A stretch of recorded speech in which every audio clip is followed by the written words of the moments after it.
Hello everyone. मैं M के मेला from chemistry point. बच्चों, वीडियो शुरू करने से पहले जो स्टूडेंट्स नए हैं वो चैनल को सब्सक्राइब कर लें और वीडियो को जो है लाइक और शेयर करना ना भूलें। हमने जो है वो पिछले लेक्चर में जितने भी वीडियो कंप्लीट हुए हैं उनमें फिनॉल के बनाने की विधियों के बारे में, उसकी रासायनिक अभिक्रियाओं के बारे में डिस्कस कर लिया था। अब इस नेक्स्ट वीडियो में जो अपन चर्चा करेंगे वो करेंगे फिनॉल की जो मेजर यूज़ कहाँ किया जाता है, किसके फॉर्मेशन का इसका उपयोग किया जाता है, उसके बारे में। और नेक्स्ट अपना जो अगला टॉपिक है ईथर, उस ईथर के बारे में जो है वो डिस्कशन करेंगे। यहाँ इस लेक्चर में हम ईथर के बारे में जो है वो केवल पहले जनरल इंट्रोडक्शन लेंगे कि ईथर का जो है वो क्लासिफिकेशन क्या है, उसका नोमेनक्लेचर क्या है। तो ठीक है, शुरू करते हैं इसके लिए। तो बच्चों, इसमें जो है नेक्स्ट जो अपन हिस्सा देख रहे थे फिनॉल में, उसमें आता है इसका जो है वो यूज़ क्या क्या है, फिनॉल का यूज़ जो है वो किस किस में किया जाता है। तो फिनॉल का जो यूज़ है, सबसे पहले इसका जो यूज़ है वो किया जाता है तो बेकेलाइट के निर्माण में। बेकेलाइट के जो है वो फॉर्मेशन में फिनॉल का जो है वो उपयोग किया जाता है। अब बेकेलाइट के निर्माण में फिनॉल का उपयोग कैसे किया जाता है, उसके लिए क्या किया जाता है कि फिनॉल काम में लिया था C6H5OH प्लस क्या काम में आया था फॉर्मेल्डिहाइड CH2O।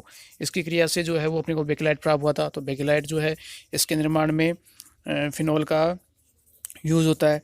उसके बाद में फिनॉल का जो यूज़ हुआ था वो किसके लिए होता, पिक्रिक अम्ल के निर्माण में जो है वो फिनॉल का यूज़ किया जाता है। ऐसे ही जो है वो एस्प्रिन जो है वो सैलिसिलिक अम्ल है, इनके फॉर्मेशन में, इनके निर्माण में जो है वो फिनॉल का यूज़ किया जाता है। इसके अदर फिनॉल जो है उसको कीटनाशक दवाइयों के रूप में भी जो है वो उपयुक्त करते हैं। तो इस प्रकार जो है फिनॉल के यूज़ जो है वो दैनिक जीवन में किए जाते हैं। मोस्ट इम्पोर्टेंटली जो है वो ये है कि पिक्रिक अम्ल और बेकेलाइट, यानी बेकेलाइट का जो है फॉर्मेशन किसके द्वारा होता है, वो होता है फिनॉल प्लस फॉर्मेल्डिहाइड के द्वारा। ये एग्जाम में अपने काफ़ी ज़्यादा पूछा जाता है, तो इसका ध्यान रखना है। और पिक्रिक एसिड कैसे बनता है उसका भी जो है वो अपने को ध्यान रखना है। क्लियर है। उसके नेक्स्ट वन जो है, जैसे मैंने बात की थी कि फिनॉल का उपयोग एस्प्रिन के निर्माण में किया जाता है। तो एस्प्रिन के निर्माण के लिए क्या होगा कि इसमें जो है वो सैलिसिलिक अम्ल, इस सैलिसिलिक अम्ल की क्रिया करवाई जाती है एसिटिक एनहाइड्राइड के साथ। किसके साथ? सैलिसिलिक अम्ल की क्रिया करवाई जाती है एसिटिक एनहाइड्राइड के साथ। अब यहाँ बेटा देखोगे तो एसिटिक एनहाइड्राइड में ये जो ऑक्सीजन परमाणु है, इस ऑक्सीजन के इधर और इधर दोनों तरफ ग्रुप सेम है।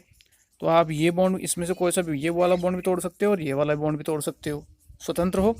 तो अगर आप ये वाला बॉन्ड तोड़ते हो तो इधर ऑक्सीजन पे माइनस हो जाएगा और कार्बन पे यहाँ पॉजिटिव चार्ज हो जाएगा। उल्टा भी कर सकते हो, आप ये बॉन्ड भी तोड़ सकते हो तो इधर माइनस हो जाएगा और इधर कार्बन पे प्लस हो जाएगा। क्लियर है। तो सैलिसिलिक अम्ल की क्रिया आप एसिटिक एनहाइड्राइड से करवाते हो। मान ली जो है वो आपने ये किया कि इसका आपने ये बॉन्ड तोड़ा, ये वाला बॉन्ड, तो इसमें ऑक्सीजन पे आएगा नेगेटिव और कार्बन पे आएगा पॉजिटिव। तो ये समूह इसकी हाइड्रोजन को लेकर, इस फिनोलिक समूह की हाइड्रोजन को लेकर बाहर निकलता है, तो कन्वर्ट हो गया CH3COOH में, CH3COOH में। ठीक है। और ये जो ग्रुप है CH3CO ग्रुप, ये जुड़ता है किसके साथ? इसके ऑक्सीजन के साथ यहाँ टॉप पर। तो जो कंपाउंड बनता है वो बनता है मेरा एस्प्रिन, या जिसे मैं कह सकता हूँ एसिटिल सैलिसिलिक अम्ल। ठीक है। और इसका एक यूज़ और होता है दैनिक जीवन में कि एस्प्रिन को जो है वो कभी भी भूखे पेट नहीं लेना चाहिए। इसको डॉक्टर की सलाह के बिना नहीं लेना चाहिए, क्योंकि इससे जो है वो पेट में जो है वो अल्सर की शिकायत होती है। अगर इसे भूखे पेट लिया जाता है तो पेट में अल्सर हो जाएगा, घाव हो जाएंगे। तो एक तरीके से फिर ये पॉइजन का काम करता है। इसीलिए जो है इसको डॉक्टर की सलाह के बिना नहीं लिया जाता है, या यूँ कह सकता हूँ कि इसे भूखे पेट नहीं लेना चाहिए। इसका भी इंपॉर्टेंट क्वेश्चन पूछा जाता है कई बार, ये सीधा देता है कि एस्प्रिन की स्ट्रक्चर है, एस्प्रिन का फॉर्मूला क्या है, ये भी सीधा पूछ लिया जाता है। तो एस्प्रिन का फॉर्मेशन किससे हुआ? सैलिसिलिक अम्ल प्लस एसिटिक एनहाइड्राइड द्वारा। इसके द्वारा जो है वो एस्प्रिन का निर्माण किया जाता है। और जनरल नेम एस्प्रिन और सामान्य नाम एसिटिल सैलिसिलिक अम्ल। ठीक है। इसके नेक्स्ट वन बेटा जो है ये अपना फिनोलिक का हिस्सा, जो फिनॉल का था हिस्सा, पार्ट बी, सेक्शन 20 का, ये कंप्लीट होता है। इसमें नेक्स्ट अगले हिस्से की डिस्कस करेंगे, वो करेंगे बेटा ईथर के लिए। ईथर अपना तीसरा सेक्शन है इस यूनिट का, ईथर। अब ईथर जो है, इस ईथर का जनरल फॉर्मूला क्या होता है? अपन किस प्रकार से प्रदर्शित करते हैं। और परिभाषा वैसे कोई मायने नहीं रखती है, परिभाषा बस अपने को एक्चुअली मालूम होना चाहिए कि ईथर कहा किसे जाता है। तो जनरल फॉर्मूला वो अपने को मालूम होना चाहिए, प्रतीक ये अपने को मालूम होना चाहिए कि इसका प्रतीक क्या है। तो सबसे पहले बात करूं तो ये जो ईथर है, ईथर को प्रेजेंट किया जाता है आर ओ और आर से। अभी आर ओ आर, इसमें ये आर डैश भी हो सकता है, ये केवल आर ओ आर भी हो सकता है। तो उसकी मैं बाद में डिस्कस करूँगा कि ये आर डैश का क्या तात्पर्य है, आर ओ आर का क्या अर्थ है, इस तरीके से इसको मैं बाद में डिस्कस करूँगा इस चीज़ को। तो इसको जो है वो रिप्रेजेंट किया जाता है इस तरीके से आर ओ आर से। जनरली अगर सामान्य रिप्रेजेंट करूँ तो ये कंपाउंड मेरा कहलाता है ईथर कंपाउंड। ये क्रियात्मक समूह है ईथर। अब ईथर क्या है? ईथर जो है वो सामान्यतया ऐसे कार्बनिक यौगिक होते हैं जिनमें ऑक्सीजन परमाणु, ईथर वे कार्बनिक यौगिक होते हैं जिनमें ऑक्सीजन परमाणु की जो दोनों संयोजकताएं हैं, ये दोनों संयोजकताएं हैं, ये एल्किल समूहों से यानी आर और आर समूहों से, एल्किल समूहों से संतुष्ट होती हैं, वो ईथर कहलाते हैं। या इन्हें जो है ईथर को एल्कोक्सी एल्केन भी कहा जाता है। ठीक है, दोबारा सुन लें बेटा। इसमें वे कार्बनिक यौगिक जिनमें ऑक्सीजन परमाणु की, ये ऑक्सीजन परमाणु है, इसकी दोनों संयोजकताएं किससे संतुष्ट होती हैं? एल्किल समूहों से, वो कहलाता है ईथर या एल्कोक्सी एल्केन। ठीक है, अब यहाँ जो है वो एल्किल समूह के स्थान पर जो मैंने ये काम में लिया है आर ओ और आर, जो एल्किल समूह है इसके स्थान पर और क्या हो सकता है? इसमें एल्किल समूह के स्थान पर जो है वो एरिल समूह AR, यानी ये समूह प्रेजेंट हो सकता है, इसे मैं एरियल समूह कह सकता हूँ। तो यहाँ इसमें एल्किल समूह के स्थान पर जो है वो एरियल समूह भी उपस्थित हो सकता है। क्लियर है? अब बात आती है इनके जनरल फॉर्मूले की। तो एक फॉर्मूला तो ये है कि इसे ROR के रूप में प्रदर्शित करते हैं। इसके अलावा जो है इसे किस रूप में दर्शाया जा सकता है?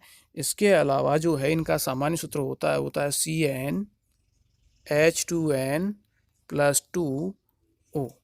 ये भी जो है इनका सामान्य फॉर्मूला होता है, ईथर का सामान्य फॉर्मूला। तो CnH2n+2O या फिर RO और R डैश भी कर सकते हो, ROR भी कर सकते हो।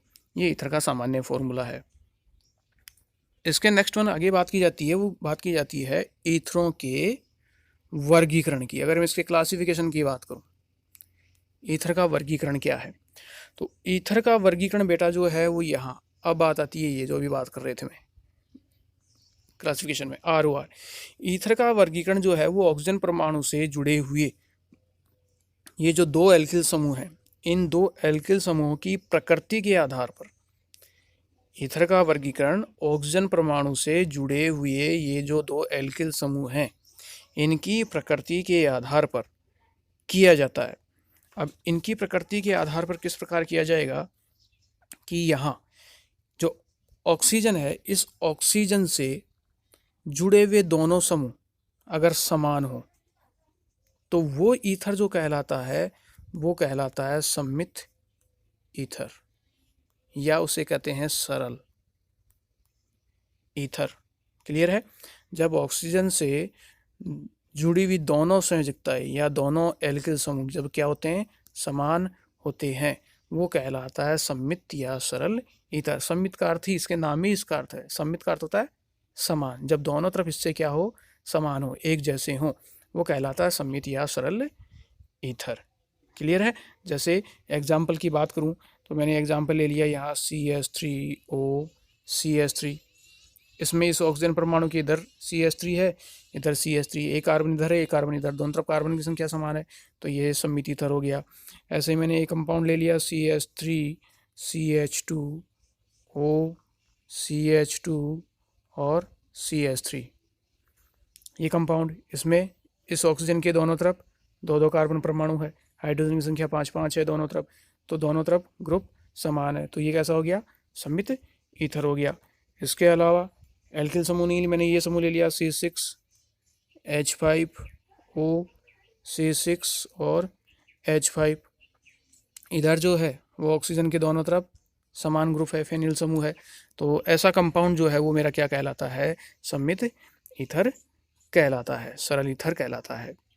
दूसरा जो आता है वो आता है असमित, जब इसमें ऑक्सीजन के दोनों तरफ ग्रुप जो है वो डिफरेंट डिफरेंट हो, जैसे R और R डैश। इस R डैश का अर्थ ये है कि जो ग्रुप ये है R है वो ग्रुप R डैश नहीं है, या यूँ कह सकता हूँ कि R डैश जो ग्रुप है वो R नहीं है। तो ऑक्सीजन के दोनों तरफ जो समूह है वो भिन्न भिन्न होते हैं।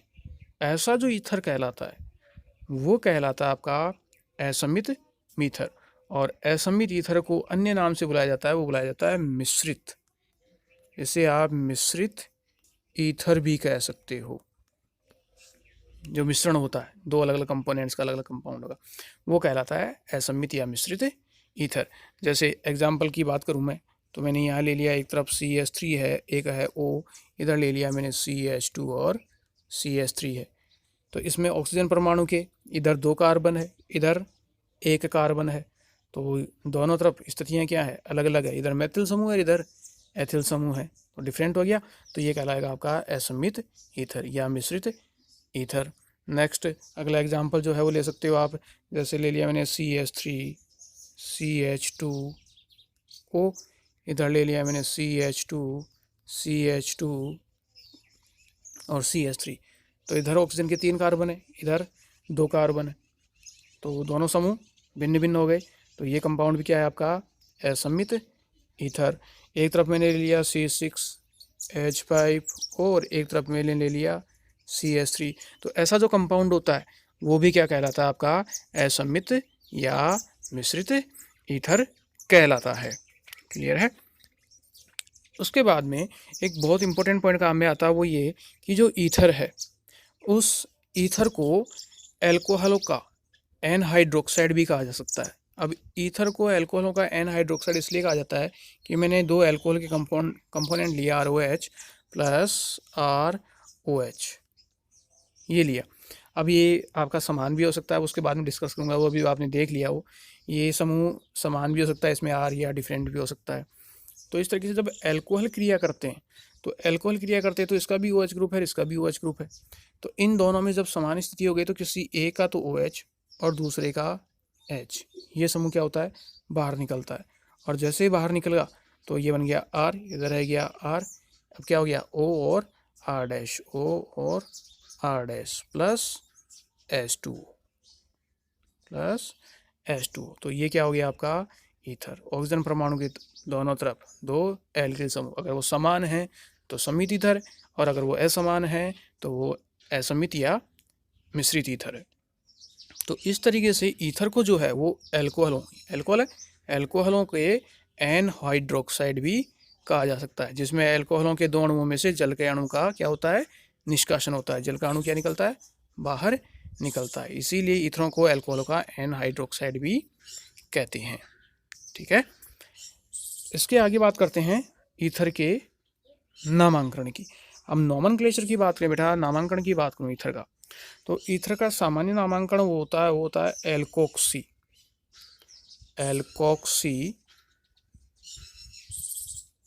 एल्केन। ये ईथरों के सामान्य नामकरण में प्रयुक्त होता है। अब यहाँ ये ध्यान रखना कि एल्कोक्सी किसके साथ रहेगा और एल्केन किसके साथ रहेगा। तो ईथर में जो फॉर्मूला अपने पास RO और R, अगर समान है तो कोई दिक्कत है नहीं, अगर अलग अलग है तब होता है।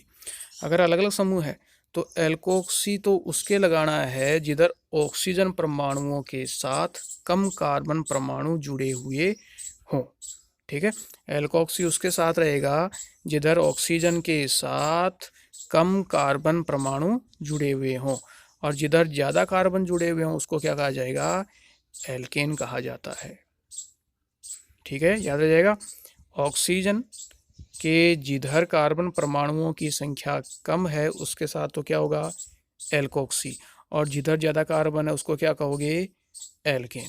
तो इस तरीके से उनका नामांकन होता है एल्कोक्सी एल्केन। लेकिन अगर दोनों तरफ समान है तो उस कंडीशन में आप किसी को भी एल्कोक्सी बना सकते हो और किसी को भी एल्केन बना सकते हो। जैसे मैं एग्जाम्पल की बात करूँ तो मेरा एग्जाम्पल है CH3O और CH3। पहला ही एग्जाम्पल ये लिया। इस एग्जाम्पल में इस ऑक्सीजन के दोनों तरफ कार्बन परमाणु की संख्या क्या है? समान है। अब जब दोनों तरफ कार्बन परमाणु की संख्या समान है तो आप किसी को भी तो एल्कोक्सी बना लो और किसी एक को एल्केन बना लो। मान लो आप ऑक्सीजन को इसके साथ रखते हो, ये समूह आपने साथ रखा है ये वाला, ठीक है। तो ये तो हो गया कि आपका एल्कोक्सी, एल्कोक्सी। और ये समूह क्या हो गया आपका? एल्केन। ये समूह हो गया आपका एल्केन। तो एल्कोक्सी, इसमें कितना कार्बन है? एक को बोला जाता है मेथेन। मेथेन में ऑक्सी जोड़ोगे तो नाम क्या हो जाएगा? मेथोक्सी। तो ये तो हो गया मेथोक्सी। और एक कार्बन को क्या कहोगे? मेथेन। इधर एक कार्बन है तो इसका नामांकन हो गया मेथोक्सी मेथेन, यानी CH3O और CH3। तो इसका नामांकन क्या होगा? तो ये तो हो गया मेथोक्सी। ये तो है मेरा मेथोक्सी और ये हो जाएगा मेरा मेथेन। तो इस तरीके से इसका नाम IUPAC नामांकन होता है जो सम्मित स्थिति है। मान लो आप कंपाउंड और बढ़ाना चाहो तो इसको आप यूँ कर सकते हो C2H5O, C2 और H5। इसका नामांकन करना है। ऑक्सीजन के इधर 2 कार्बन है, इधर 2 कार्बन है, तो ऑक्सीजन किसी को भी दो। तो मान लो आप ऑक्सीजन किसके साथ देते हो तो 2 कार्बन को बोला जाता है एथेन। एथेन में ऑक्सी जोड़ोगे तो ये हो जाएगा एथोक्सी। ये हो गया एथोक्सी और ये हो जाएगा आपका एथेन। क्लियर है? इसके नेक्स्ट वन आगे की बात करें, इसमें अगला एग्जाम्पल लें बेटा। तो जैसे मैंने एग्जाम्पल लिया वो लिया CH3O, CH2 और CH3, ये एग्जाम्पल लिया। अब इसका नामांकन किया जाए तो इसका नामांकन क्या होगा? इसमें अब देखो ऑक्सीजन किसके साथ रहेगी? अब ऑक्सीजन उधर रहेगी, उसकी तरफ रहेगी जिधर कार्बन परमाणु की संख्या कम है। तो ऑक्सीजन के इधर तो एक कार्बन है, इधर एक कार्बन है, इधर 2 कार्बन है, तो ये ऑक्सीजन इस ग्रुप के साथ रहती है। जिसके साथ ये रहती है वो क्या कहलाता है? एल्कोक्सी। वो कहलाएगा एल्कोक्सी। और जिसके साथ नहीं है तो दूसरा समूह क्या कहलाता है? एल्केन। तो इसमें एक कार्बन है तो एक कार्बन को बोला जाता है मेथेन। मेथेन में ऑक्सी जोड़ोगे तो हो जाएगा मेथोक्सी। और इधर कितने कार्बन है? 2 कार्बन, 2 कार्बन को कहोगे एथेन। तो यौगिक का नाम हो गया आपका मेथोक्सी एथेन। Methoxy ethane. अब ये जो कंपाउंड है वो कैसा आपका? असमित ईथर है। तो CH3O, CH2 और CH3, इस कंपाउंड का नाम क्या हो गया? इसका नाम हो गया मेथोक्सी एथेन। ठीक, ये मेथोक्सी और ये आपका एथेन। क्लियर है? इस तरीके से जो है वो एल्कोहलों का, इसमें सॉरी इथरों का जो है वो नामांकन किया जाता है। मान लो इसमें अगर आप और एग्जांपल इसमें वैरायटी बनाई जाए, मैंने कंपाउंड ले लिया, वो ले लिया CH3, CH2O, इधर जो है वो ले लिया मैंने CH3 और CH3, ऐसा कुछ कंपाउंड है।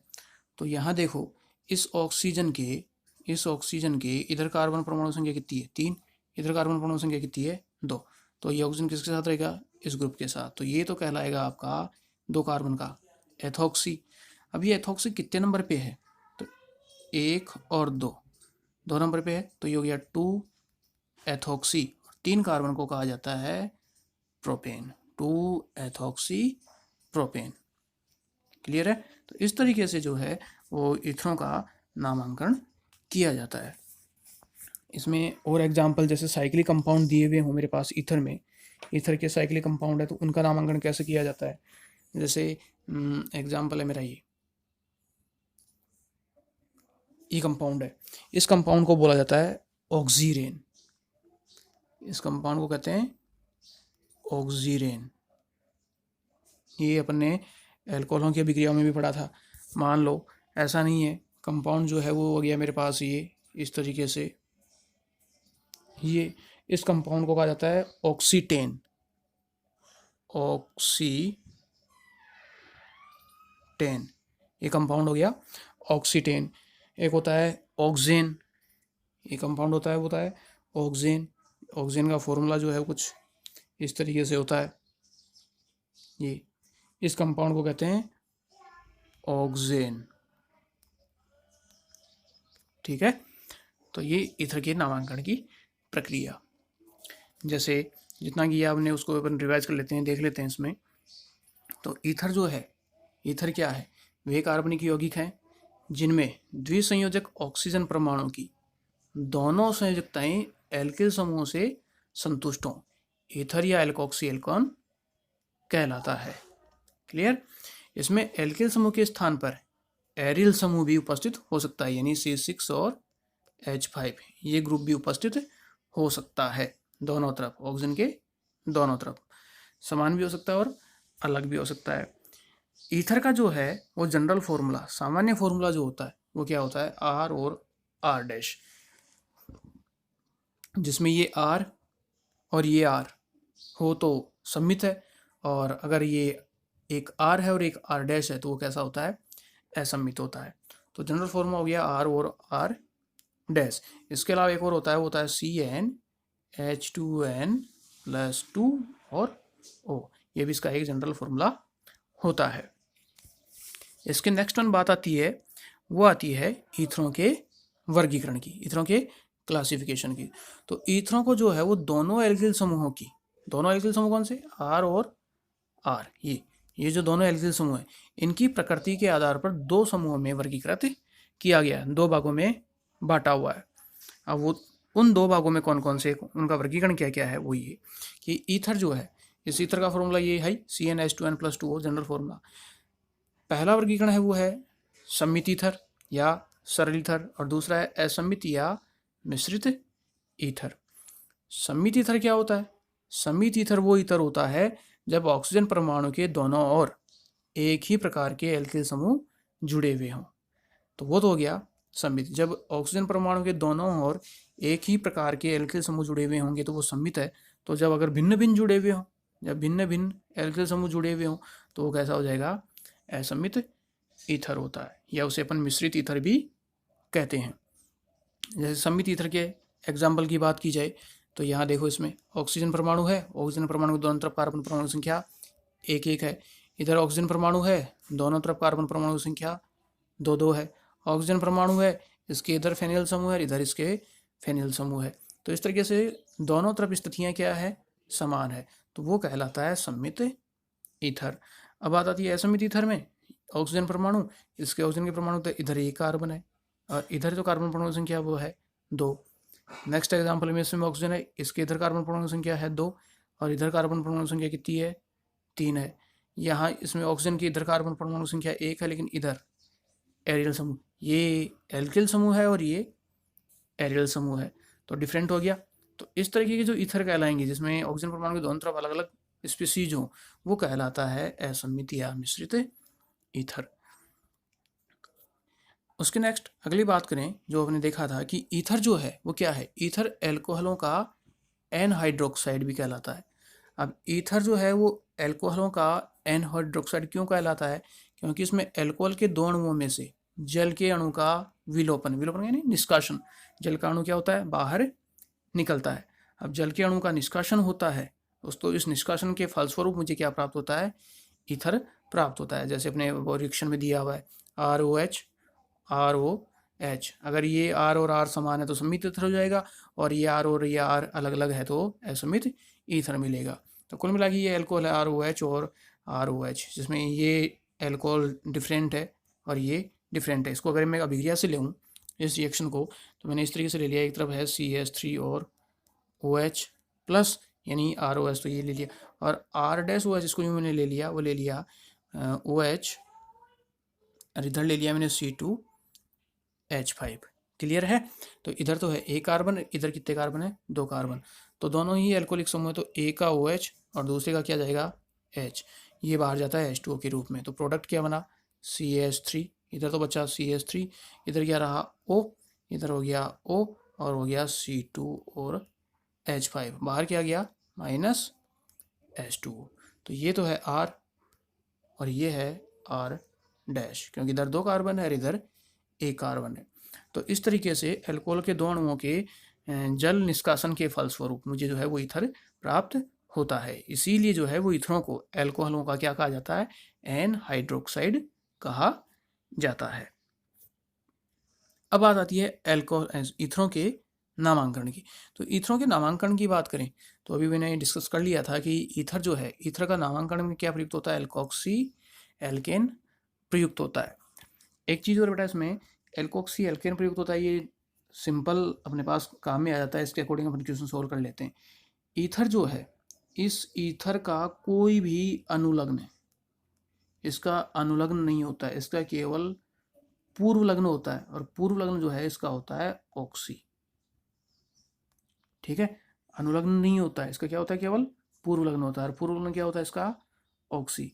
उसी के आधार पर इसका नाम गया था एल्कोक्सी और एल्केन। ये तो है पूर्व लग्न, और ये है आपका मुख्य अनुलग्न के आधार पर, मुख्य कार्बन श्रृंखला के आधार पर। तो ईथरों का अनुलग्न नहीं होता है, ये ध्यान रखना, केवल पूर्व लग्न होता है, और पूर्व लग्न का नाम क्या होता है, ऑक्सी।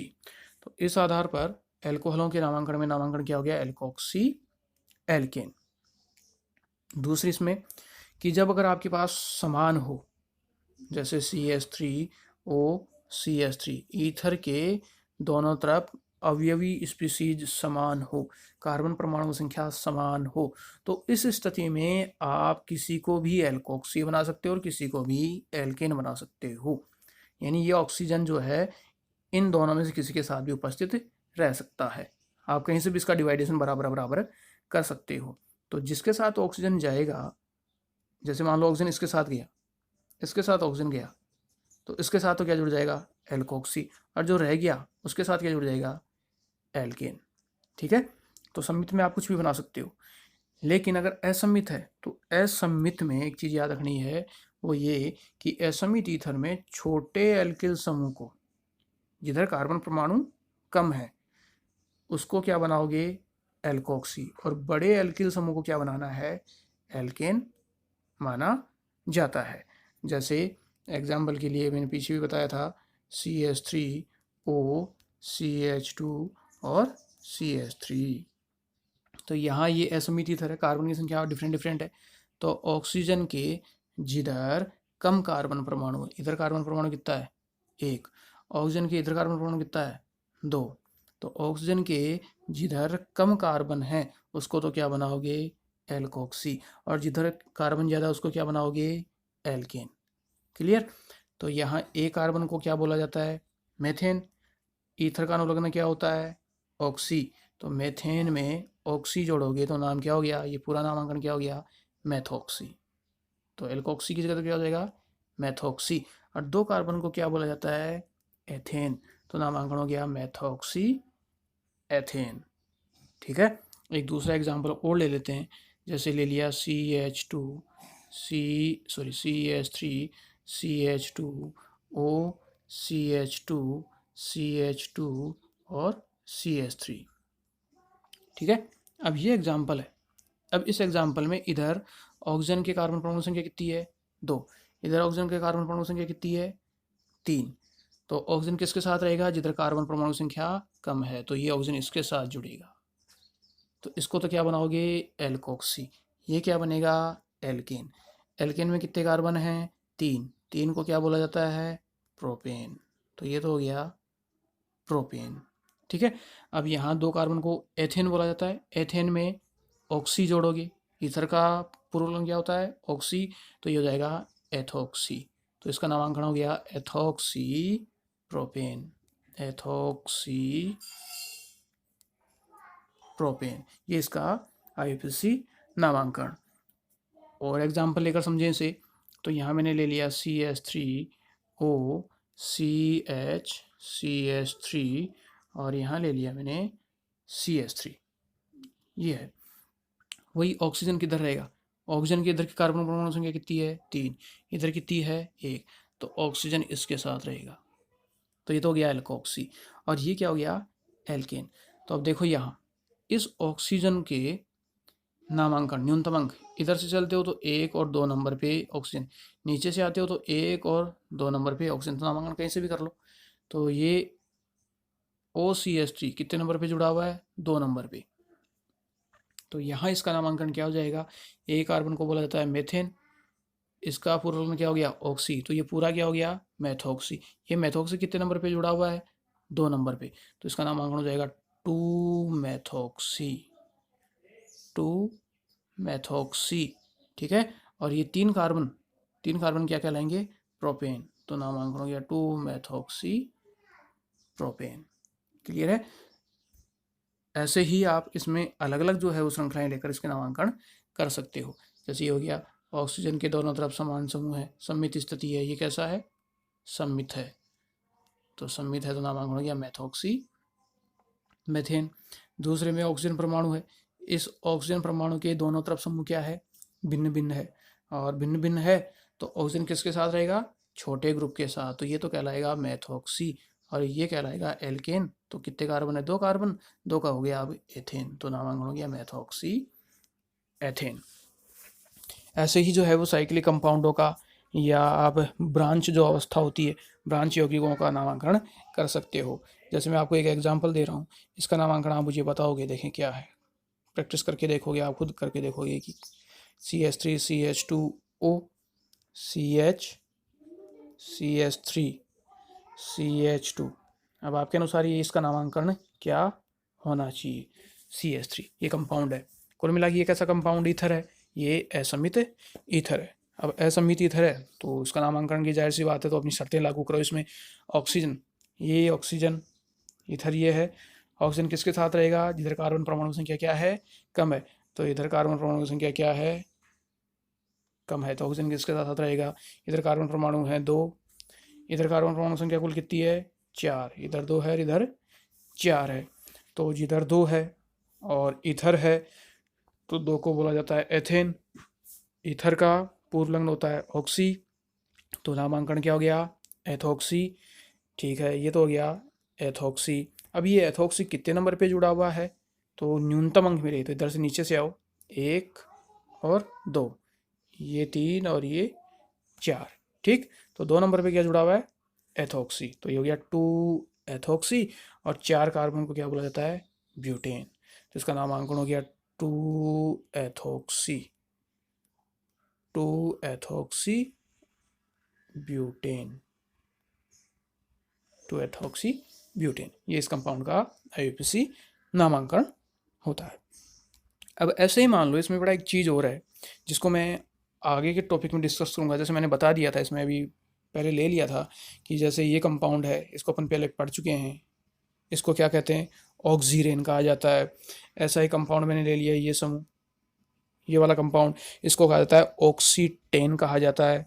एक कंपाउंड जो है वो ले लिया आपने, ये समूह ऐसा कुछ, ये समूह, इसको कहा जाता है ऑक्सोलेन। ये कंपाउंड होता है ऑक्सोलेन। 1 2 3 4 कार्बन, ऑक्सोलेन। 1 2 3 ऑक्सीटेन, 1 2 carbon, oxirane. और एक कंपाउंड कुछ ऐसा है, ये इसको कहा जाता है ऑक्सेन। ये होता है ऑक्सेन, ये होता है ऑक्सीरेन। दूसरा क्या था? ऑक्सीटेन। और तीसरा था ऑक्सोलेन। ऑक्सीरेन, ऑक्सीटेन, ऑक्सोलेन और ऑक्सेन। ये कंपाउंड जो है वो कहलाते हैं आपके वलयुक्त कंपाउंड, साइक्लिक कंपाउंड कहलाते हैं। ये साइक्लिक कंपाउंड युक्त ईथर हैं। ऐसे ही यदि वलय में 2 या 2 से अधिक ईथर उपस्थित हों, भाई 2 या 2 से ज़्यादा ईथर हो जाएं, जैसे मैं बात करूँ CH3O, CH2, CH2O और CH3। अगर मान लो किसी ने पूछ लिया कि इसका नामांकन बताओ, यहाँ तो अब 2 ईथर हो गए, एक ईथर यहाँ है, एक ईथर यहाँ है। ठीक है, तो अंकन करो 1 और 2, इधर से भी कर सकते हो 1 और 2। ये है मेरी मेन ब्रांच। इस ऑक्सीजन की इधर 2 कार्बन है, इस ऑक्सीजन के भी इधर 2 कार्बन है, इस ऑक्सीजन के इधर 2 कार्बन, इस ऑक्सीजन के इधर 2 कार्बन। तो मुख्य तो यही हो गया, दोनों तरफ एक कार्बन ही है। तो यहाँ देखो 1 नंबर पे मैथोक्सी, यहाँ 2 नंबर पे मैथोक्सी। तो ये हो गया 1 2 डाई मैथोक्सी, 1 2 डाई मैथोक्सी। और कितने कार्बन थे मेन ब्रांच में? मेन ब्रांच में 2 कार्बन थे, तो ये हो गया एथेन, 1,2-डाईमेथॉक्सी एथेन। तो इस तरीके से जो है वो इथरी जो कंपाउंड है, उन इथरी कंपाउंडों का जो है वो नामांकन किया जाता है। अगर इसमें आपको अभी भी कोई प्रॉब्लम हो नामांकन में, तो वो आप मुझे कमेंट्स बॉक्स में जाकर कमेंट कर सकते हैं, उस चीज़ को मैं दोबारा क्लियर कर दूंगा नेक्स्ट वीडियोस में बनाकर। ये सामान्य जो है वो जनरली अपना इंट्रोडक्शन था ईथर के बारे में। इसके बाद में नेक्स्ट वीडियो में जो है वो इसके आगे अपन जो है वो समावयवता और इसके मेथड ऑफ प्रिपरेशन की बात करेंगे, वो नेक्स्ट वीडियो में कंसल्ट करेंगे। तो यहाँ तक अगर आपको कोई प्रॉब्लम हो तो आप उसे दोबारा रिवाइज करके आप मुझे कमेंट बॉक्स में जाके कमेंट कर सकते हैं, उस चीज़ को मैं दोबारा वीडियो बना के क्लियर कर दूँगा। ठीक है।